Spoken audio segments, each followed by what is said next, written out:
पाकिस्तान को हार मिली है तब से पाकिस्तान बौखलाया हुआ है और उसके प्लेयर्स ये बर्दाश्त ही नहीं कर पा रहे हैं कि भारतीय खिलाड़ियों ने उनसे हाथ क्यों नहीं मिलाया और इसलिए वो टीवी चैनल्स पर बैठकर हमारे देश के खिलाफ जहर उगल रहे हैं।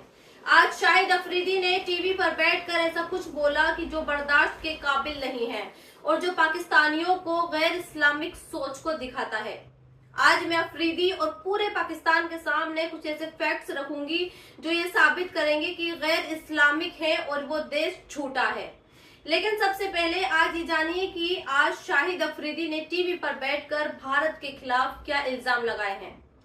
अफरीदी ने आज 3 बड़े झूठ बोले।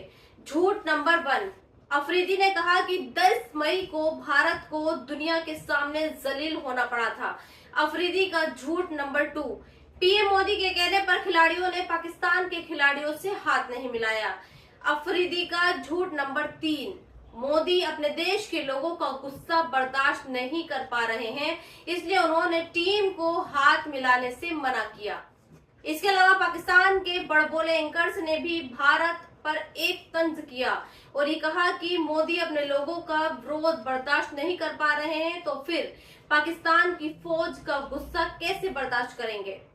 सोचिए, ये वो पाकिस्तान है जो युद्ध के और क्रिकेट के दोनों मैदानों में शिकस्त खा चुका है, फिर भी अपने देश और अपने देश के लोगों के सामने झूठ बोल रहा है। आज मैं इस झूठे और मक्कार पाकिस्तान का असली चेहरा आपके सामने लाती हूँ। ये अफरीदी ये कह रहा है कि 10 मई को हमारे देश को बर्दाश्त नहीं हो रही। अफरीदी, अगर तेरे पास गूगल हो तो मसूद अख्तर का नाम सर्च कर लेना, क्योंकि तुम्हारे देश के इसी retired air marshal Masood Akhtar ने ये कबूल किया है कि ऑपरेशन सिंदूर के दौरान भारत ने भोलारी एयरबेस में एक फाइटर जेट को हिट किया और उसे नुकसान पहुंचाया। शाहिद अफरीदी, अगर तू अपने ही देश नजम सेठी को जानता है तो जाकर उससे पूछ, क्योंकि उसने टीवी पर बैठकर ये कहा कि 9 और 10 मई के हमलों में पाकिस्तान एयरबेस और आतंकवादियों के ठिकानों को निशाना बनाया और पाकिस्तान को नुकसान हुआ।